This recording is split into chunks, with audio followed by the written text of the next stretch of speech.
Welcome to another episode of the Endurance Matters podcast. I am really happy to have Mirinda Carfrae in the studio today. Mirinda, welcome.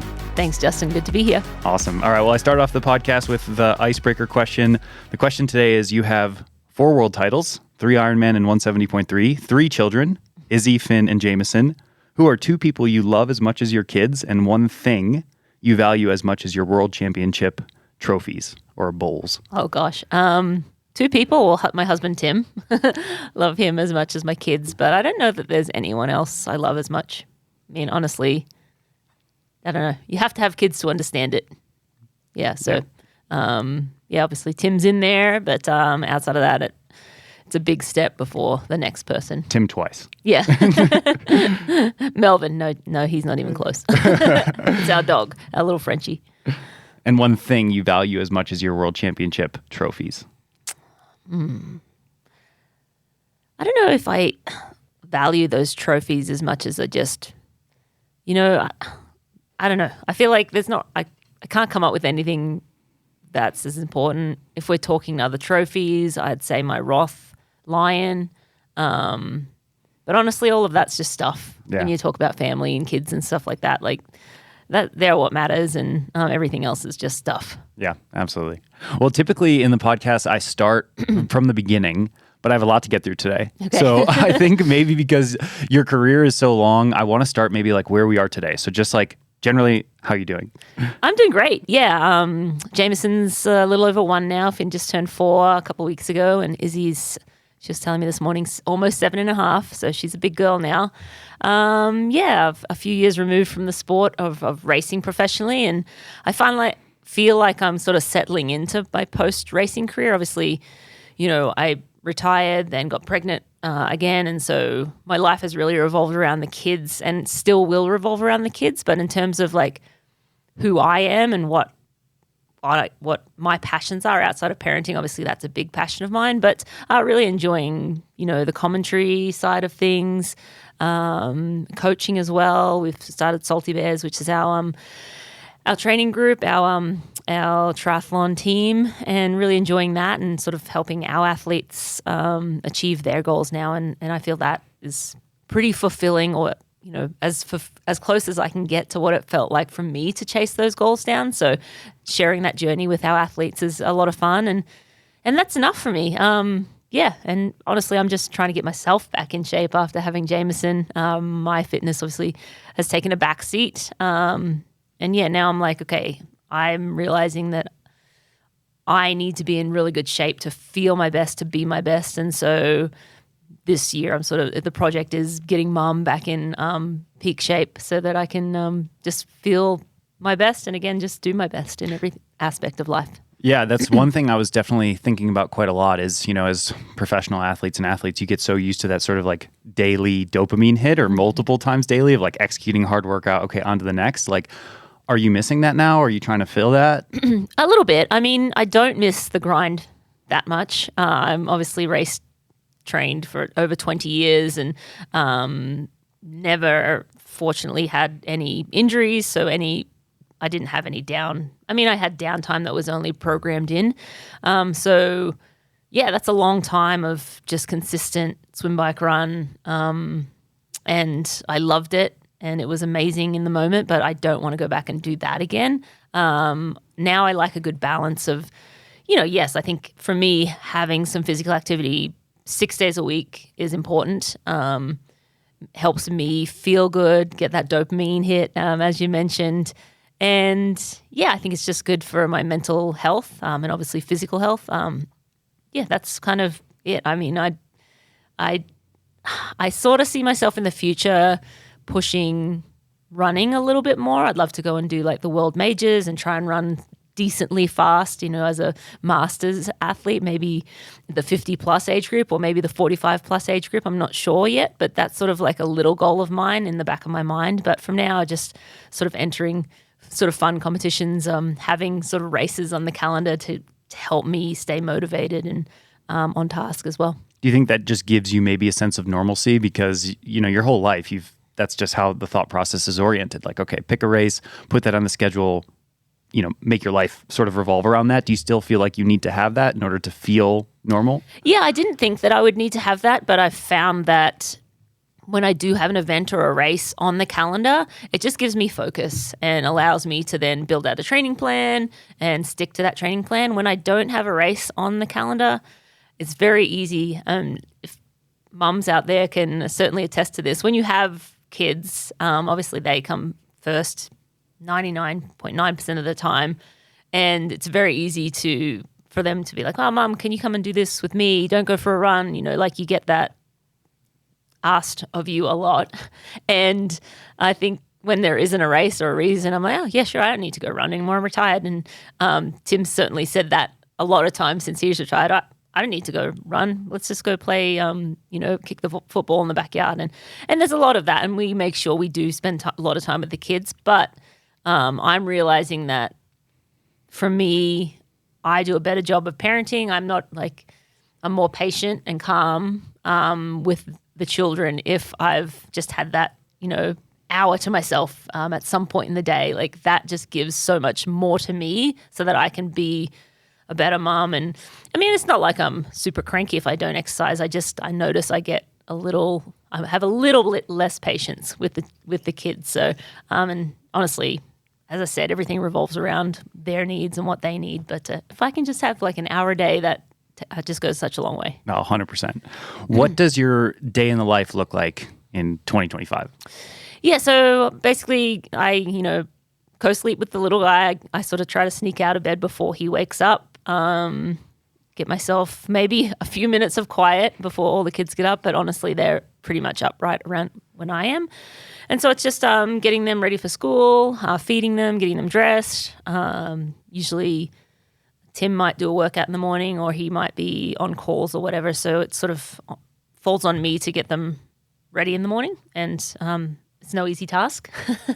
They have their, certainly Isabel does not have time on her mind or is ever in a rush to get out the door. So I'm always like trying to get them out the door on time. So that's sort of a hustle in the morning. And then I usually drop the kids off at school and then I'll go work out. So Izzy and Finn, I have our Melinda come in, our nanny, or Tim will be able to watch Jameson while I go do something. And so drop them off at school, I'll go to the gym or I'll go run, basically Monday to Friday. That's my plan. After that, I come home and then I get to some office work. So either coaching athletes, usually check in with my athletes, see what's going on, make sure workouts are getting done appropriately, see if there's any needs there.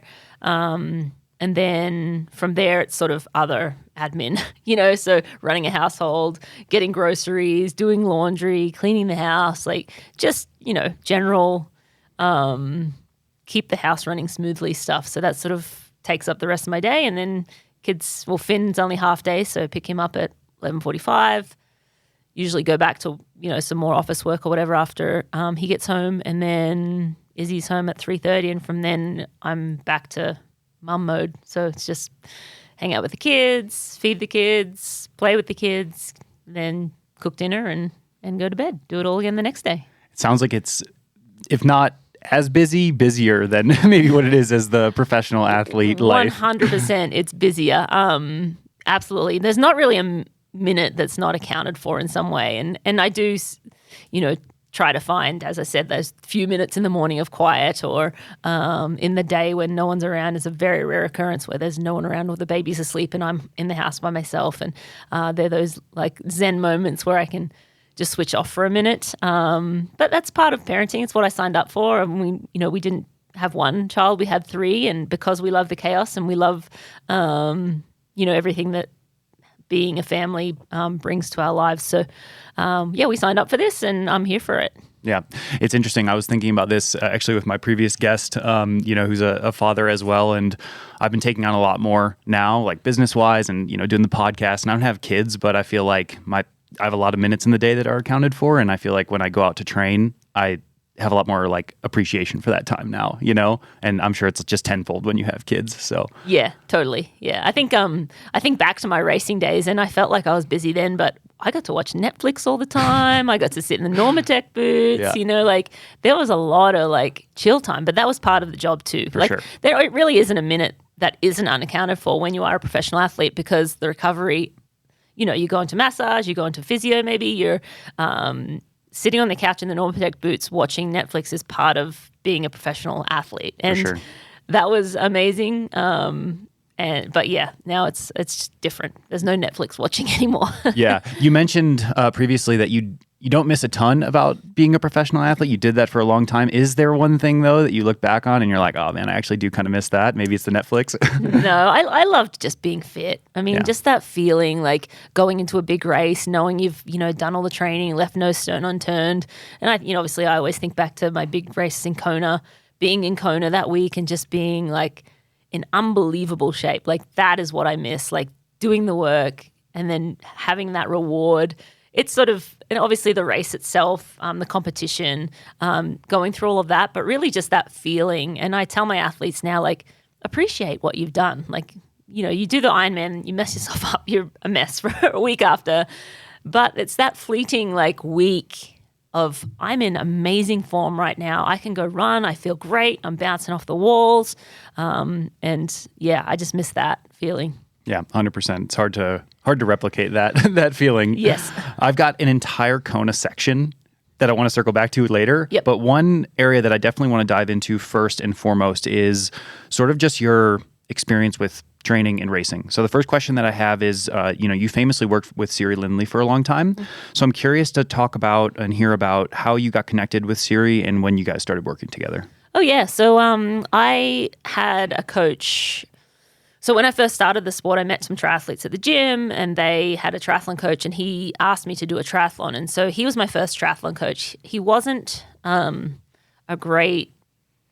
emotionally stable person. And so that kind of went awry after a few years. And I left him after like 4 or 5 years and I was looking for a coach. And Siri actually wasn't even on my radar. But I guess in 2005, I came to Boulder for the first time. And that's sort of, I'd actually raced Siri in some ITU races, obviously not really raced. She was winning and I was a junior just for the first time getting starts at World Cup races. So I was like getting lapped out on the bike and she was winning.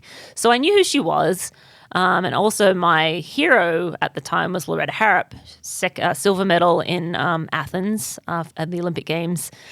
Lived in Brisbane, trained out of the same center I trained out of in Brisbane. And so I got to know her a little bit. And so Siri and Loretta were best friends. Siri coached Loretta to her silver medal. Obviously, Loretta and Siri both were coached by Brett Sutton for a long time. But Siri, in that year, helped Loretta prepare and peak for Kona. She also coached Susan Williams. And so they got second and third in Athens. So Siri had retired. I think she was ranked number one in the world, retired the next year, started coaching. Long story short, Loretta actually told Siri that I was looking for a coach. And so Siri reached out to me, which I was kind of shocked by because I'd had some results and certainly in the US I'd raced, my first long course races and done really well over the half distance.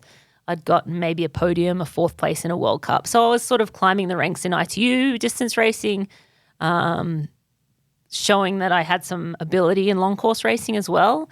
And yeah, she just reached out. And honestly, the email she sent me was what I was just kind of blown away by. She was basically like, I think I can make you a world champion. And it was just like, she was all in. And I'm like, I didn't have the confidence in myself that she had in me.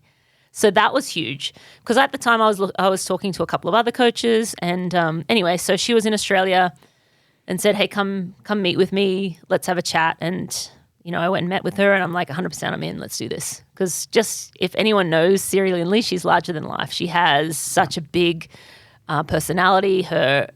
It feels fake, that positivity that she just shines, but I can tell you it really isn't. Like she was my coach for 10 years. I've known her for, almost 20 years now. And that energy she brought to every single session she turned up to. She would go and drive her car behind us for 5-hour rides. Like she was 100% invested in our dreams and I felt it. And so, yeah, so that's how I got started with Siri, and at the time she had a solid group like Sarah Groff, she had Lauren Groves, their Canadian Olympic athlete, Mary Beth Alice, my good friend Mary Miller, just some really solid athletes in her group. And yeah, it was a fantastic time. I came to Boulder in 2006 and trained with the group, and Siri was, coach, and it was a lot of fun, hard work, but yeah, a lot of fun. And then we just sort of formed a really good relationship, like just a really good deep trust in one another. As we moved from initially my goal was to do ITU and try to make the Olympic team, shifted to sort of half Ironman, and then the 70.3 series popped up, and my focus was then really Kona, but using 70.3 as a vehicle to learn and develop before moving on to Ironman. And I mean, Siri had no experience in Ironman coaching. I had no experience in racing it. So it was sort of a bit of a leap of faith for both of us. But I think we just believed in each other so much. And that magic is really hard to come by in terms of that coach-athlete trust. Sure. Yeah, 100%. What was one physical element from her training that you felt like really worked, and what was one mental element? Because I know with series training, there's a lot of power, like the power of belief, and there's psychological components in addition to just the hard work. Yeah, I think both, right? Like I think the training is secondary to what she brought for the emotional and mental side. And her belief was, she would leave no stone unturned. She would push us to our absolute limits in training 100%. She would test us mentally all the time and physically. But helping us believe in ourselves and believe in winning. And it wasn't even that we really talked about it that much. It was just like, this is how it is. This is what we're going to go and do. And we're like, all right, we're on board. That's what we're going to go do. And so I think it was more just being around that energy every single day in, day out, doing the hard sessions together, building a foundation, and then just believing that it was possible.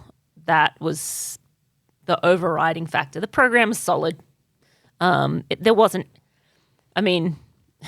If you talk to her, she'll say there's magic in the actual sessions, but I don't think it was any different to what anyone else was doing. I think we were smart about resting when we had to rest. I think we did the hard sessions properly. We just did it right, It wasn't rocket science. Yeah.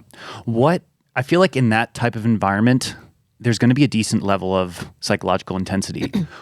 And I think over time, if you looked at people coming in and out of that group, there were people that came in, there were people that left. What were the attributes that you needed as an athlete for it to stick and for you to stick around and for it to work?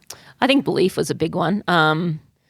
It was, and communication, honestly. Like I saw a lot of athletes come and go in series program, and either they, it was almost like they had a falling out because there was miscommunication. And I think that for me has been something that I've done well in my life. I've had good communication with people. I am honest. If I feel upset about something, I'll go and talk to them about it and find out, hey, what did you actually mean but when you said this? And I think a lot of relationships go awry because something's said and it's never addressed, and then time goes on, something more is said, and that just gets built on and built on and built on. And then there's breakdowns, and then it's like, I don't even know why I hate this person, but I hate this person. And if in the first time you nip it in the butt and say, hey, I don't appreciate that, that made me feel a certain way. And I think that's something that I was really good at. And I think Siri was receptive to that. And so I think, athletes left and typically when athletes left Siri, it was a bad split. It was typically they left and it was almost Siri was hurt by them leaving, and then she did not deal well emotionally with them, walking away. And so then it was just like, you're out, like it's like an ex-boyfriend or whatever. Sure. And so, I saw that happen a lot, and I was like, guys, this is, we can work this out. But it obviously wasn't my place to step in any of those circumstances. But I think that's the reason why we did so well. Sure.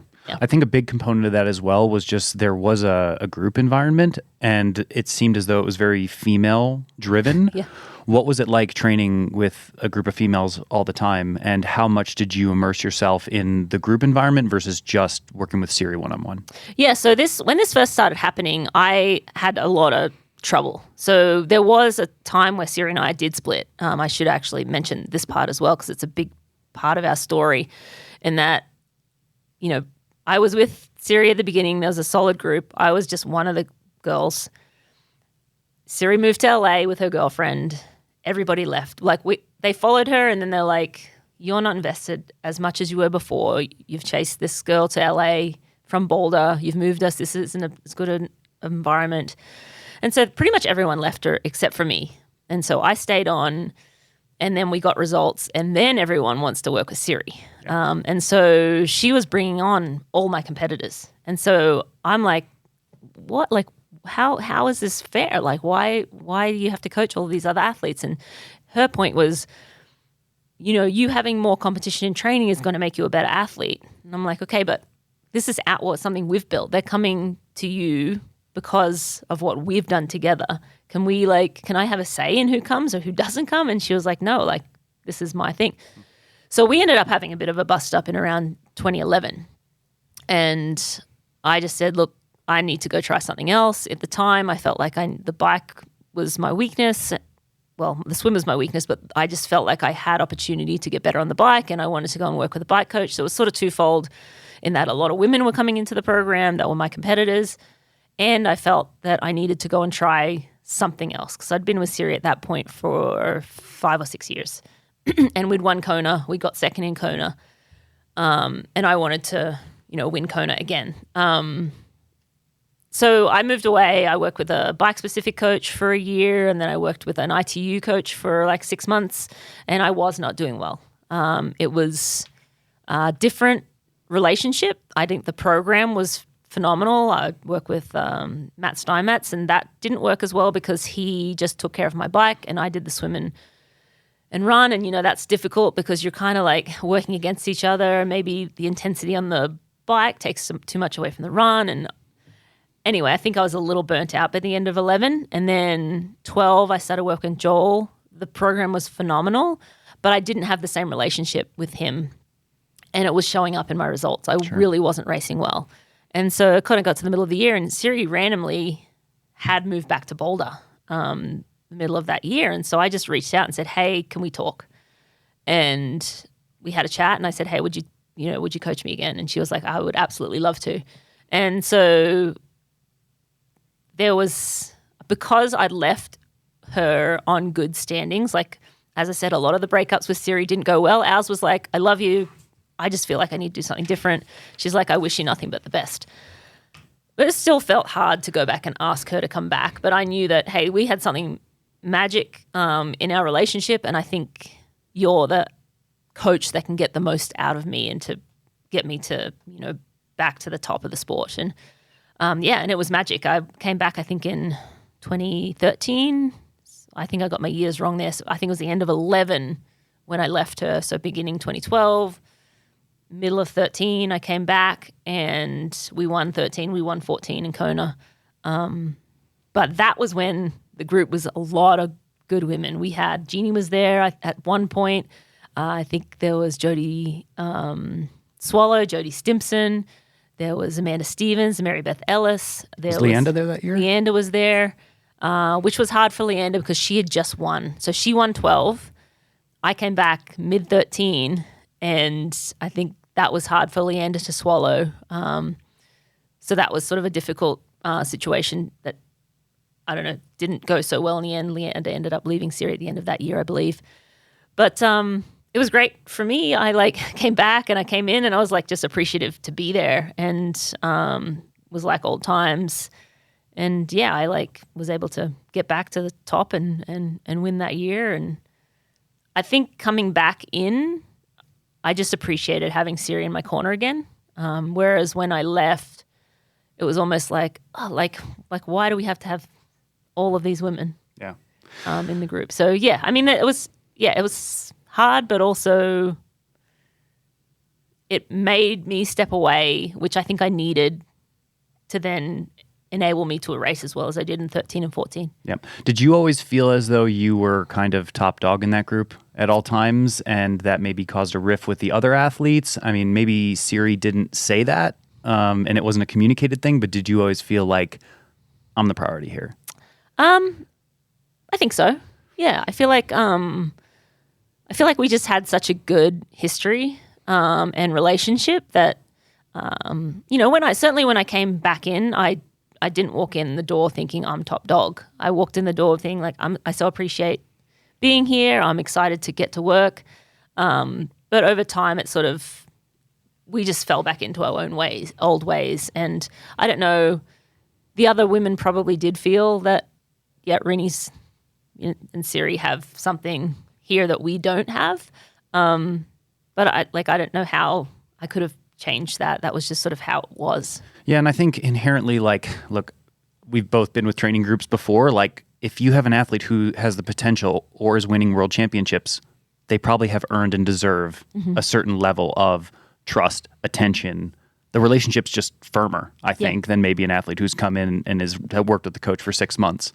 That's just life. Yeah, totally. Yeah, it is just life. But it was a very interesting dynamic there because I think that 13 Kona, Yvonne van Vlerken was on that team. So I think we had like 5 out of the top 10 women in Kona that year. It was crazy. And like, obviously Leander, myself, athletes that had potential to be on the podium. Jodie Swallow, and Jodie was a big personality, very good athlete as well. So it was an interesting, and I just like kind of almost laughed because I didn't care. I was just there to get better. And I'm like, yeah. And I think I was confident enough in my own abilities that in that environment, you can either lose confidence or you can thrive. And I think because I had a deep inner confidence, I was able to thrive in that environment and be like, well, yeah, I got my ass kicked by Jodie today, every single day in the pool, on the bike or whatever. And I don't care. Like, race day is a different thing. Kona's a different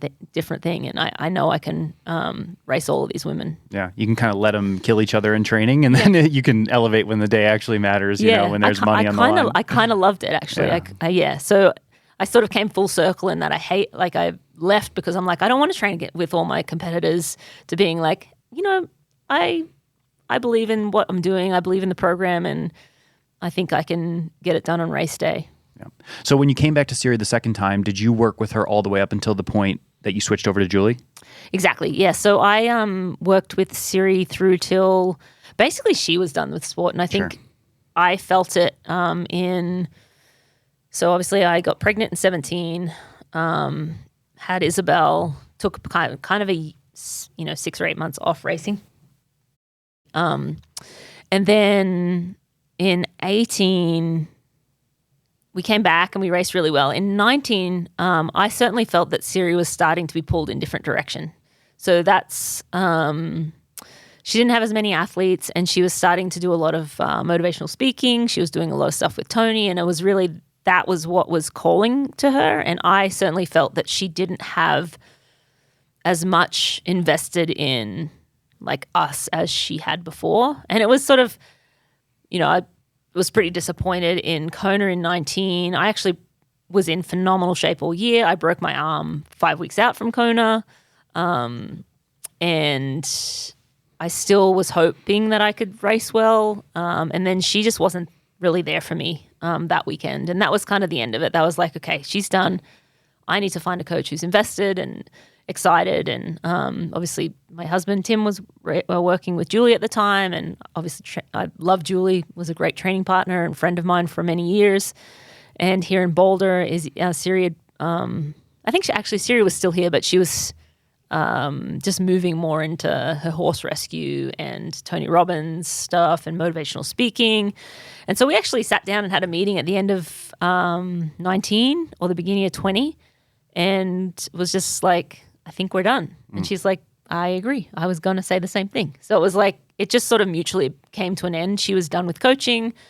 I was sort of ready to move to another coach because clearly she was moving away. And so anyway, again, a great mutual split. We're like, we love each other. I appreciate everything you've done for me. And yeah, so I think she actually might have still coached a little bit after that. But yeah, and then I moved on to Julie. And why was Julie the next decision? Julie was the next decision because I just saw how she worked with Tim. And I actually was already doing swim sessions with Julie. So Siri didn't have a squad or that I could go and swim with. So at that time, so I needed a group. And so Julie let me, pay a fee just to go and swim, as she does with a lot of athletes now. And I just love the way her energy she brought to the team, her professionalism. Obviously, I had a lot of respect for her racing days, and it just felt like the right fit for me moving forward. Like having a home group, and a coach that could have eyes on me all the time. So it felt like a really good shift. Yeah. And where were you at in your career at that point? Because you had won world titles, you had your first child. Was the conversations with Julie, I'm going for another world title? Was it, I just want to get back to a strong level? Like, where were you? If I'm completely honest, I wanted to, so my goal was to win one more Ironman event, and I didn't know if I'd go back to Kona again. Because at that point, Isabel was almost 3, I think. Or, yeah, she was a little younger than 3, 2.5. And it was almost like, I want more than one kid. My plan was to freaking win 2019 Kona and then retire and have a baby. But obviously broke my arm, didn't get to finish that day. And I'm like, man, I've loved racing this year. I was in such great form. I know I could compete with the best in the world. I know I can get up, if Daniela races like she had a few times, maybe I can't beat Daniela, but I can get on the podium. I feel like I can do what it takes to do that again. But pandemic happened in 2020. And so my goal was to race St. George Ironman, and then decide if I wanted to go and do Kona or if I wanted to, retire and start a family. So the pandemic kind of made that decision for us. And then, we got pregnant and had Finn. This is like an aside from some of the questioning, but you remember the training camp we did in Durango? You were pregnant with Finn, right? Yep. Yeah. That was like during the pandemic, we went down to Durango because no one was doing anything. And I remember doing you were doing these crazy rides, and you were probably like 5 months pregnant rolling out with us. Yeah. So, yeah. You were still staying fit during that time. Yeah, I stayed fit. Yeah. So I think because I didn't get that nice ending, I wanted to, have Finn, and then I had the eye on coming back and racing after Finn. And I thought, I'll go and do Ironman after Finn, and But then Finn came out, and I'm like, I think I'm done. Yeah. Well, you still kept going a bit after that, right? So, I have some. I guess I want to back up just a little bit. Like when you decided to get coached by Julie, were you and Tim at all concerned that was going to impact his relationship with Julie, and you guys were going to be in that group training environment together and maybe spending more time together? No, I don't think so. I think, we did talk about it briefly. Tim actually was like, you should come and work with Julie. So he was sort of not pushing me, but he was like, yeah, come and join this group. I think it'd be great for you. I think Julie would be great for you. And we did all sit down and say, okay, the way you coach Tim is different to the way you're going to coach me. And I want you guys to keep, because obviously Tim and Julie had been just getting better and better every year. And 19, second in the world for Tim, was in phenomenal performance. Yeah, crazy. And so, obviously didn't want to hinder any of that. So we just talked about how, to manage that and make sure we had good communication if anything felt like it was changing for them. But I don't think it really impacted the way she was able to coach Tim and then also coach me. Sure. Do you think it is a coincidence that the 2 primary coaches that you had in your career were females as opposed to males? I don't think it's a coincidence. I think for me, that's what worked. Having good connection, a good connection. I tended to, that's not to say that I couldn't have raced well under a male coach, but for me, I don't know. I feel like that was a better connection. We should add Erin Carson in there as well as a female strength coach who's a big part of the team. if you look at my team, I had Wendy Ingram, Shannon Delaney, my manager of many, many years. I had Erin Carson, I had Siri Lindley. I had powerful women all around me. Yeah. And I don't know. I don't think it's a coincidence. I think that for me, that's what helped me get the best out, knowing that I had that team behind me. Sure. Obviously, Tim was part of the team too, but in a different way. Yeah, absolutely. Well, I've got some general training questions here that I want to hear your perspective on. Across all the coaches that you've had and all the training that you've done, what's the best session or your favorite session of all time? Yeah, I mean, this one's kind of well documented. My favorite session was always that sweet spot around 7 or 8 weeks out from Kona, where Crowie was usually in town. Julie would join for that session. Tim would come as well, and we would do Big T, ride pretty solid, and then come down into Lions, and then time trial as hard as we could for an hour, max effort, hop off the bike and do 10 by mile. I would try to hold 6-minute miles, leaving on the 7:30, so up and down Monarch Road. That session is one that always sticks out in my mind because that was kind of this is my big test session, because I did it pretty much every Kona build. And so feeling good and nailing that session just was like, all right, I'm ready. I've got this. I did it actually in California one year, the first time I ever did it. I think it was before 2010 Kona, and we went out and I rode all up through Topanga Canyon, Malibu, and I think I did the hour out and back, sort of pretty far north. Point Magoo, I think, is the rock area, and I did the run off the mile repeats on the PCH there. That's the first time I ever did that session and nailed it and felt amazing. Like it was one of those sessions where I'm trying to slow myself down on the run. I'm running too fast and this feels good. And Siri's like, okay, you don't, slow down. So those sessions stand out in my mind as the big, tick that box, I'm ready to go. I think I've told you this story when we were running or something. I always am thankful that you guys posted that with the Bob Babbitt chocolate milk thing, because that inspired me to really take professional racing more seriously and kind of make that leap. Yeah, I remember watching those videos and being like, I'm going to be in Boulder one day. So it impacted me pretty massively. Another question that I have here is over the course of your career, who is your favorite training partner of all time? Because you've trained with so many people. I have two. I mean, I have more than two. Julie Dibbins is one of my favorites of all time, just because when she was at her peak racing, I was kind of at my peak too, and we sort of would go back and forth, and it was just a fun rivalry. She would have fun with it. I could poke fun at her, I could give her a hard time, and she would just throw it right back. And so, whether she was beating me or I was beating her, it was whatever. As long as we're winning. And then in terms of training, I think it was good in that she was clearly the better biker, and I was clearly the better runner. She was actually also the better swimmer, but it was there was no ego in it. I would go out and we'd run, and she'd be like, "Yep. Yeah, whatever, you're better than me," and then she'd go kick my ass on the bike, and it was great. And then another one of my favorite training partners is Laura Bennett, who used to live here and race ITU, an American Olympian. But yeah, Laura and I just had such a great, strong friendship, and there was no ego involved. We both wanted the best for each other. We'd go out and we'd push each other in sessions, and she was just always a really good, solid training partner. And then Crowie, getting to train with him, I think that was educational for me, just learning his calmness, relentlessness in what his pursuit was, but he didn't have an ego about it. He would just go out, he would do the work, he wouldn't have to talk about how good he was, he'd just go out and win.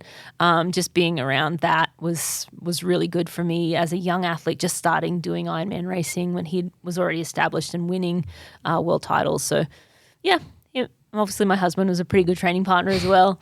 I can second that. Yeah.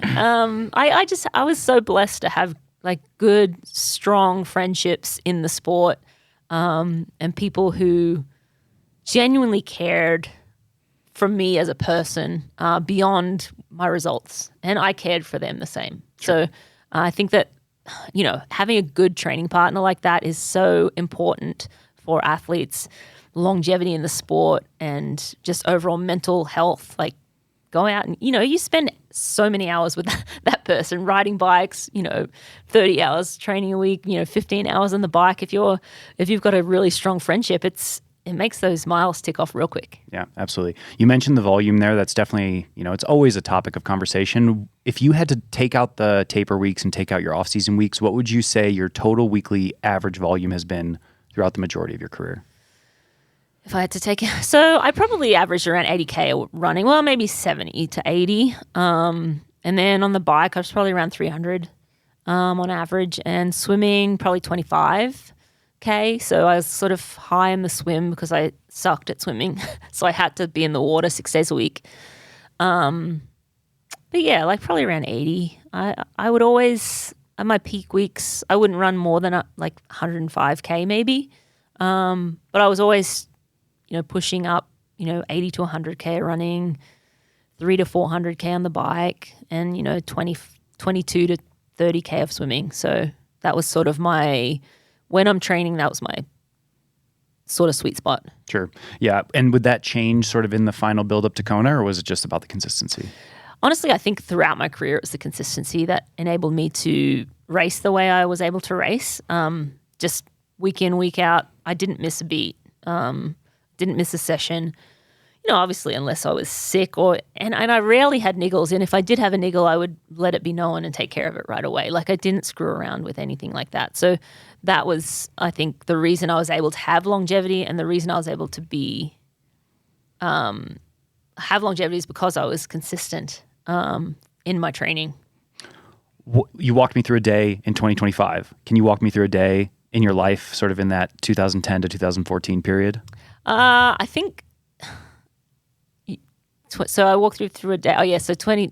Yeah. So back then we would train early. We would usually swim first. Get up, swim at like 5:30, 6 or 7, depending on where we were in the world. And when we had lane availability, but generally we'd swim first, come home, have a quick bite to eat, and then get out on the bikes because, weather in Boulder in the summer, thunderstorms come in. So get out, go ride 3 hours to 5 hours, depending on the day, get off and run off the bike. And I would normally, or if I would swim in the afternoon, I would almost always have a nap in the daytime. So at some point in the day, I would have a 2-hour nap every day. So I'd probably sleep 8 hours at night, train in the morning, come home, eat breakfast, nap, go back out and train in the afternoon. If it was a double run day, get up, do the hard run in the morning, come home, eat breakfast, maybe go swim or straight off swim, come home, 2-hour nap, go back out and do another session in the afternoon. So obviously that long ride day was sort of only twice a week. So I'd either do a 3-hour ride or a 5 or 6 hour ride. They were my 2 longer rides in the week. And yeah, other than that, it was sort of just filling in the gaps with what else needed to be done. Yep. One more training specific question before we move on to the Kona specific questions. I feel like you always did a really good job, you and Tim together, of taking a proper off season. What is your perspective on the off season, and what mistakes do you see people making in sort of like their off season approach as a whole, their break, and then their ramp back into training again? I think in general, you have to take a 365-day approach to every year and figure out where you're going to peak, what races you really want to nail, and work back from that. So for me, it was always Kona, for 10 years of my career, and I'd work back from that race and stick in my races that would lead into it, and everything would have a progression. So I had early season races up to sort of July. I always wanted to take a break in July, mental break, go away, don't bring the running shoes, bike, nothing. 5 or 6 days off, stay somewhere nice, do everything but triathlon, and come back fresh mentally, and then crush that second half after the season. And then after Kona, sometimes we'd try to tack on a race, but really we were mentally pretty checked out after that. And we would always take at least 2 weeks off. Siri would have us in our off season take 2 weeks completely off. And then it was like a 4-week build back. And in that 4 weeks, there was like 5 days of structured training. You can do it any way you want. So you can do 2 days off, 5 days on.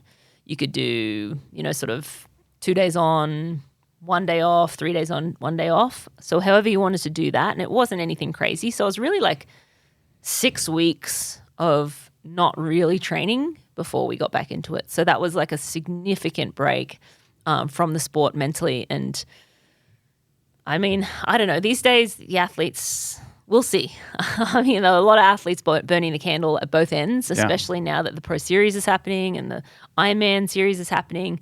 That takes a really calculated approach to be able to emulate great performances year in, year out. And so we'll see how this year, maybe not so much this year, but 2 years in, how athletes are backing up and how they're doing it. But for me, that formula seemed to work well, and we just kept repeating. We had the mid-year break and we had the big off-season at the end of the year, and then we'd build back again every year. What's your perspective on the athletes now who are burning the candle on both ends and seemingly doing great, just getting better year after year? Is it an old school approach to look back and be like, I need a 6-week break? Because my personal perspective is like, I tried to do that. I tried to skip the offseason 2 years in a row, and it ended in Achilles surgery. And I took 6 weeks off after my surgery, and I feel better than I have in like 3 years. So maybe it's just because I am old now in the context of who's still racing, you know? Yeah, I mean, I think it remains to be seen.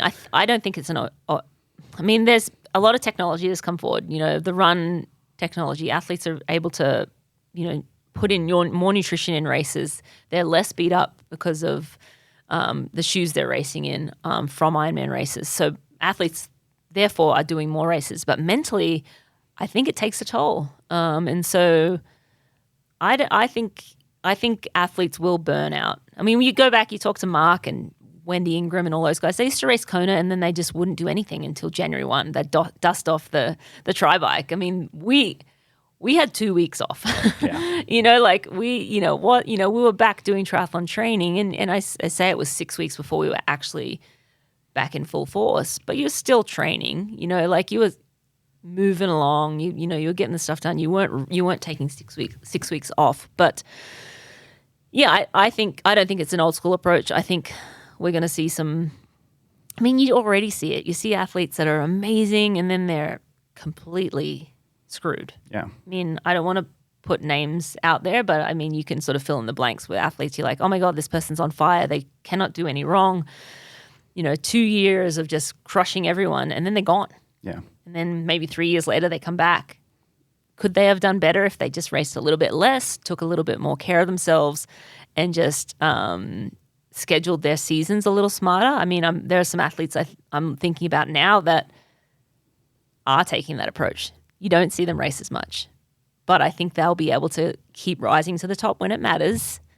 But again, what matters anymore? Like, is a world title the best thing? Is a Ironman Pro Series the best thing? I don't know. Is the T100 the best thing? Like, what are we going to remember in 10 years? Yeah, I think it really has to boil down to, like, what are you motivated by, right? Mm-hmm. Like, a professional athlete's career is finite. You know that. You know, there's going to be an end date at some point. You want to be able to reflect on your career and be like, I did what I wanted to do on my own terms. And so, I mean, I think you see some athletes now who are maybe getting pulled in financial directions, and they might be looking back and saying, ooh, that was my prime and I wasted it for an extra X number of dollars, which would be a disappointment from my perspective, and I can't speak for them, but yeah, it's just an interesting time.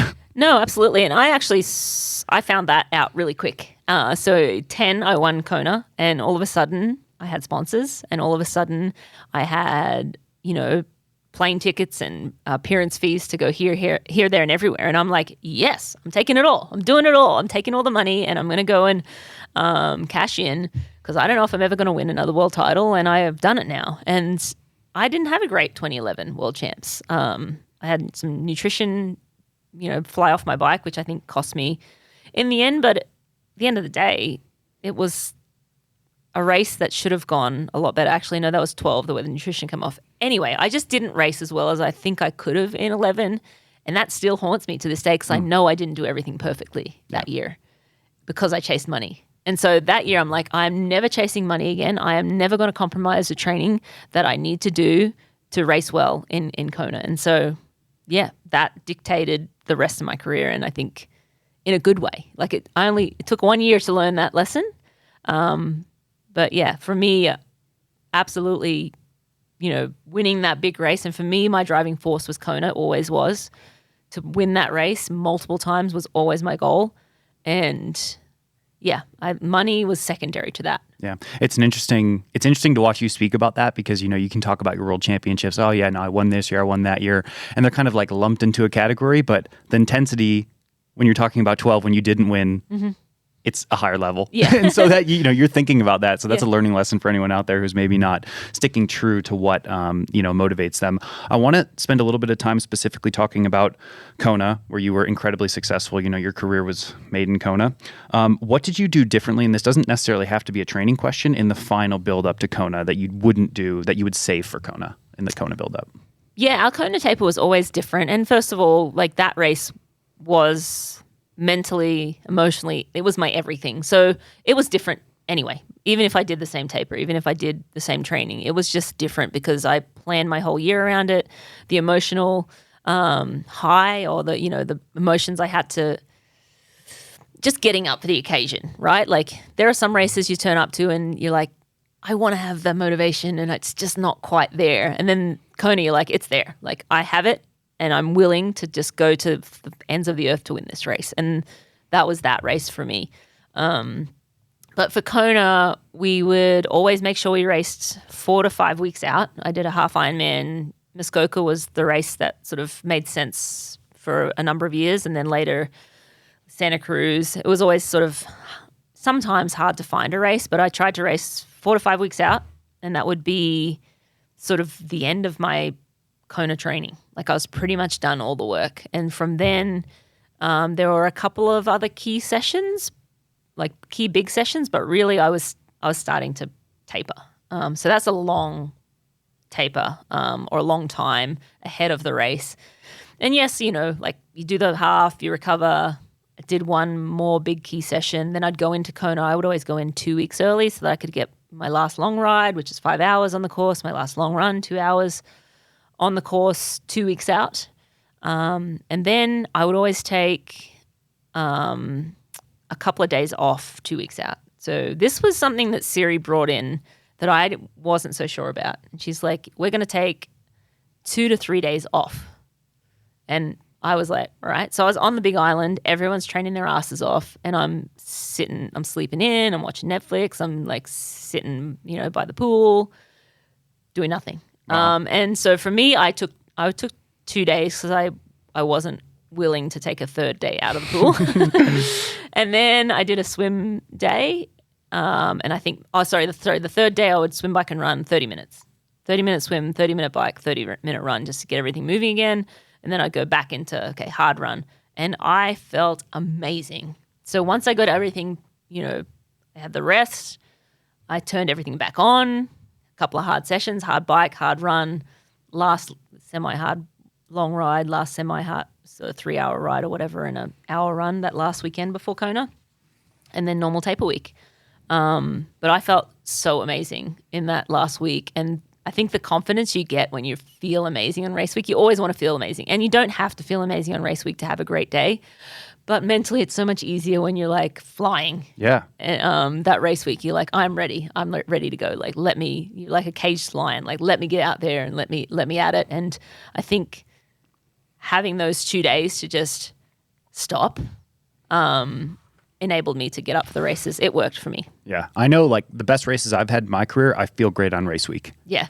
And I know that. Yes. And it's kind of like you can talk to yourself and justify, everyone feels bad on race week and whatever, but deep down whether you've nailed the fitness and the freshness and everything is just sort of coming together. Like if you feel like crap 48 hours before, it's probably you're not gonna right the ship in 48 hours. It's typically a bit deeper than that, or at least it has been for me. What would you do, because you would go to Kona 2 weeks before, was that enough for your heat acclimation, or were you doing things from a heat acclimation perspective beforehand? I think that was enough for me, and it worked for me. I don't know if I grew up in Brisbane. We didn't have air conditioning. Summers were hotter than Hades, right? Like that, the summer in Australia was hotter than Kona. And so I don't know if that environment, growing up in that environment, training in that environment when I first started the sport was what stuck with me and I just was good in the heat, or whether it was just enough. They say it takes about 10 days to acclimate if you're in the environment. So Tim tried to emulate my program. It didn't work for him, but I think he would come in and he would train hard. And I would come in and I would do a couple of sessions and I'd have a couple of days off. So the training was done well in advance for me so that I could take that time, and it was all still in there. I think, just having that basically 13 to 14 days on the island before the race was enough time for me to be ready to go and acclimate and race in the heat. And what about your fueling strategy, like sodium, fluid demands? Was that something that was super calculated? Like you're doing sweat rate tests and sodium composition tests, or did you just sort of figure it out? So way back when I started the sport, I was in the AIS, the Australian Institute of Sport. And with that, we had access to massage, sports nutrition, you name it, physiology, all the rest of it. But I became really good friends with the sports nutritionist, and so he helped me when I started doing half Ironmans. He built out a nutrition plan for the day before and race day. Worked well, and so once I stepped up to Kona, it was only natural that I'd contact him and say, "Okay, what do I eat? What do I do?" He basically just catered a plan for me with the nutrition. I used GU at the time, and I have never done a sweat test in my life. He's like, "Here are the current guidelines for how much sodium you would need to take in per hour." Just did that. And yeah, never had a problem with nutrition. Yeah, it's really interesting because this is something I've been thinking about, and I was talking about it with Taylor Nibb the other day, and we were just talking about some of the science stuff because I'm really into all of that, and I think my theory is that the best athletes in the world have low sweat rates and low sodium composition. Yeah. They just do genetically. That's like, if there is a talent component, like maybe it's not, you have this massive aerobic disposition, but maybe you just don't sweat a lot. Mm-hmm. Maybe you don't lose a lot of sodium, and that's very helpful for a place like Kona. Yeah, maybe. And I can't tell you if that's what the case was. And I certainly feel like I sweat a lot. Like if you put me in a hot environment, then I feel like I sweat. My sweat rate is pretty high, but maybe the sodium content of that sweat is not very high. So maybe, that was something. But yeah, I didn't have – the only year I cramped was when I lost my nutrition in 12. Sure, yeah. What was one thing mentally that you would say to yourself when you got on that run? Like, did you have a mantra or sort of any thought process when you would hear, hey, 14 minutes to Daniela up the road and you gotta chunk that out and go win the race? That year was different. 2014, coming in, being defending champ, the pressure of the crown is heavy. And then getting off the bike that far behind Daniela, who was a rookie, obviously very talented, and we all knew she was coming. But to be that far behind, I was not positive coming off that bike. I was pretty like, what am I even doing here? This is embarrassing. And Siri was, about a mile in, crouched on the side of the road, like, you're in the perfect position. And I'm like, what race are you watching? And then I just was like, well, let's just see. I mean, I'm 8th right now. Like, let's try getting the top 5. So I just changed my mindset because it was like, I'm not going to win. Like, I got off the bike. I'm like, I'm not going to win today. And then I'm like, that was too much for me to, comprehend in the moment. And I'm like, okay, reset. Let's just see how far you can run. You looked after yourself well on the bike. Your legs feel good. And then changed my goal. My goal was top 5, and then top 5 became top 3, and then so all of a sudden I see Daniela up the road on the Queen K, and another chance at a world title. So that just kind of shows sort of it doesn't matter what position you're in, doesn't matter where you are, you can never give up until you finish that race. So that race was different. Other years, like in 10 was like a dream come true year. I swam at the front pack. Never did that since. Never did that before. Chrissy Wellington pulled out right at the, before the race started. And so I was like freaked out because she was in every single scenario that I'd played out in my mind leading up to that race. That she had won the year before, like 3 previous years. And I'd finished second to her in my first year, the year before. So all year I had her in my sights, her in my mind, and then she wasn't there. And like Tim wasn't racing, and he was sort of, with me when we found out. And he said it looked like I'd seen a ghost. My face was just white. And then Siri's like, nothing changes. You race your race, go do your thing. And I like swam out of my mind that day. It was the easiest race. I was in the front pack. So now I'm not chasing all day. So and I say easiest race, it was not easy at all. But in terms of where I normally get out and I've got to chase to catch the front pack, I was with all the big players that day. I mean, I think Rachel was up the road. Julie was up the road. I think Julie raced that year. Maybe she didn't. But anyway, there were a couple of women off the front. But at any rate, I was with all the main contenders, and I think I got off the bike and I was right in the mix and just executed a solid marathon and able to win that one. So that was a different mindset. And then 13, I was just ready to tear the legs off the race in 13 after 11 and 12 races where I felt that I didn't perform to my ability. I was like just ready to execute that day. And so 13, I feel like that was my perfect swim, bike and run performance on the island.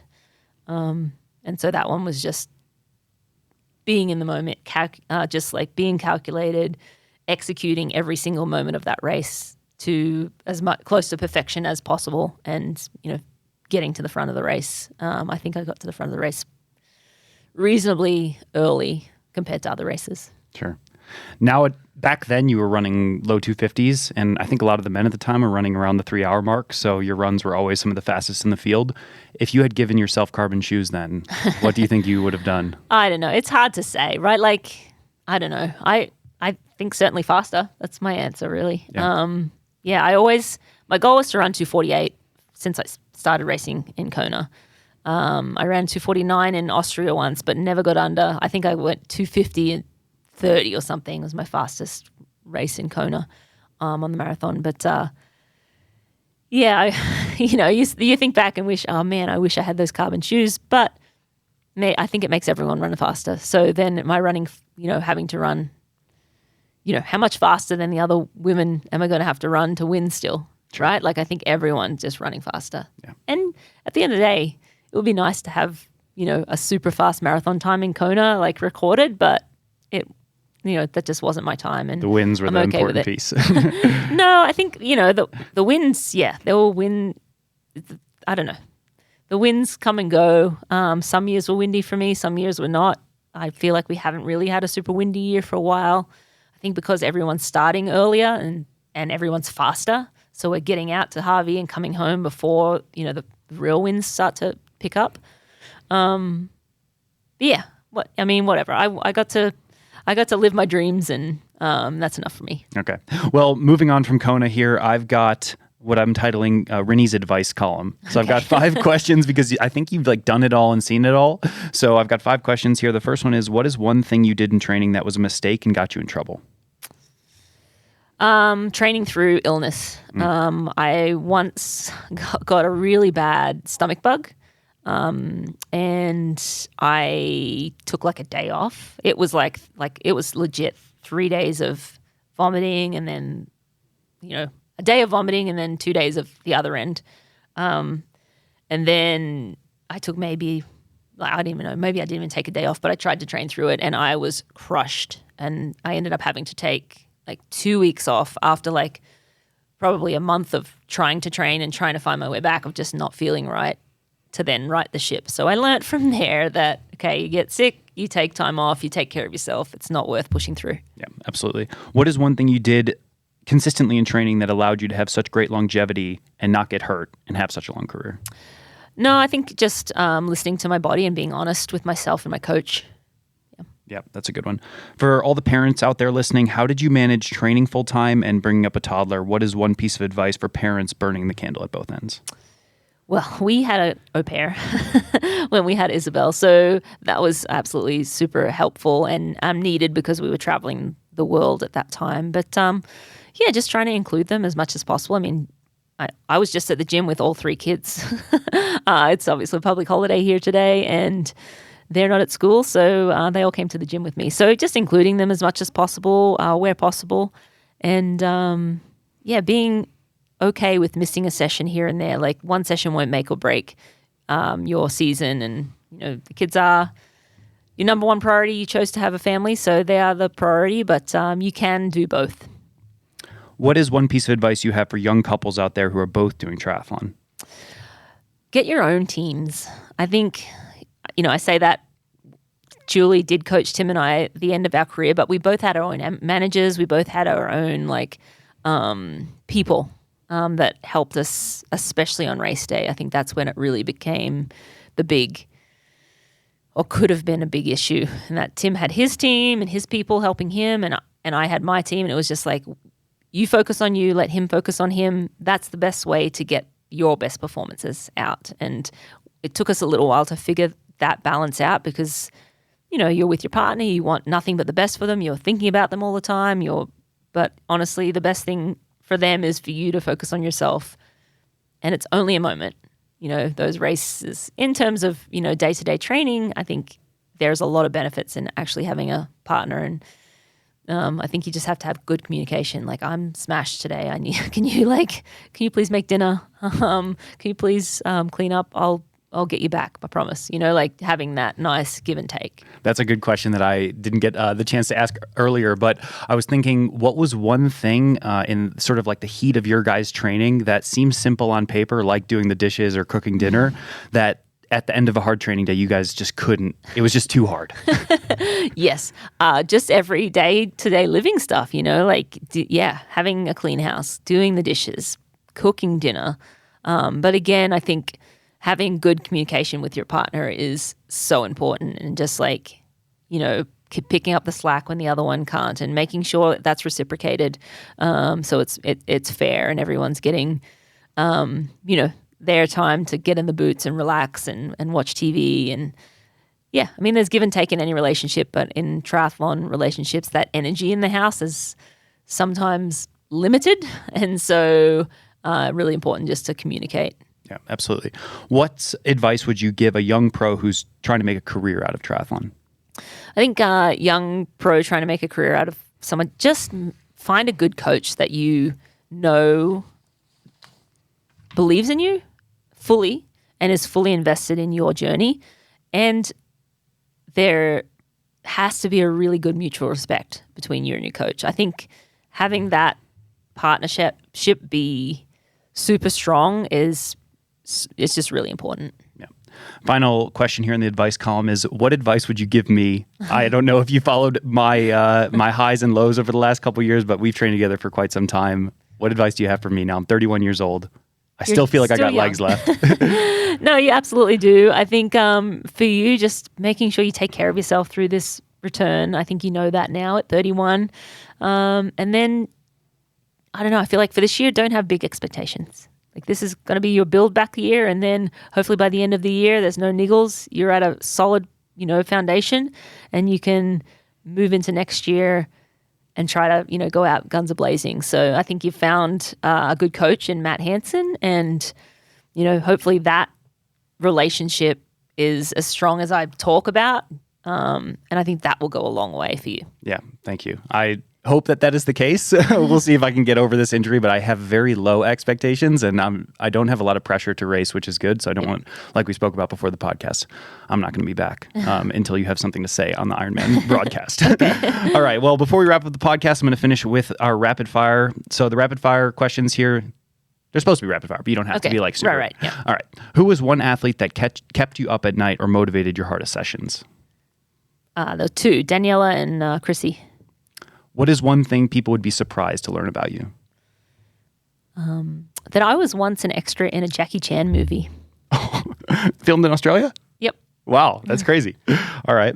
I didn't even know that. Yeah. Most memorable race in your entire career?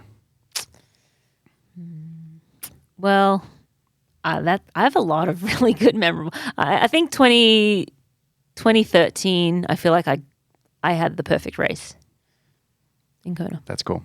And most memorable training session? Yeah, those milers on Monarch off a long hard bike with Crowe and Tim and whoever else joined us on that day. Was it the one they filmed? That we did it that time, but probably not that one. I don't know. I did a couple. I think Crowe and I did it probably at least 3 times, so at least 3 years. Cool. So one of them, yeah. What is one big goal you want to accomplish in the next 10 years? Good question. I don't know. I need to sit down and think about what. Honestly, I just want to be a great mum for my kids. I want to see them achieve their own goals, be passionate about stuff. My whole kind of world is revolved around them now, and trying to, bring up amazing little humans. So my goal is to have 3 amazing teenagers.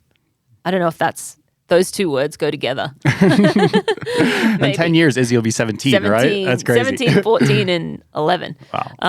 Probably don't want to fast forward this time. No, yeah. I mean, that I feel like, my next 10 years is solidly ingrained in parenting. Cool. And who's your favorite kid? No, I'm just kidding. I asked him and he said he had a favorite. Yeah. He wouldn't tell me who it was though. Yes, he says he has. But I do not have a favorite kid.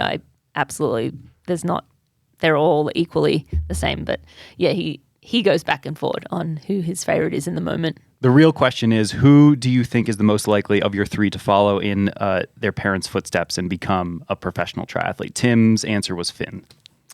I don't know.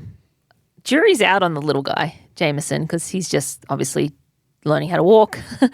I don't know. Finn told me the other day that he wants to be a nanny, a cowboy, and what was the third thing? And a singer, I think, like in a band. Cool. So, yeah, I don't know. Triathlon was not one of his things. Yeah. I don't know. Yeah, I mean, Izzy's right now really interested in biking and running, but honestly, I couldn't tell you. Yeah. Awesome. Well, that's all I have for today. We might have to do a part 2 because I had some questions in here that I didn't even get to, but I really appreciate your time today. Thank you so much for coming on. No worries. Thank you. Peace.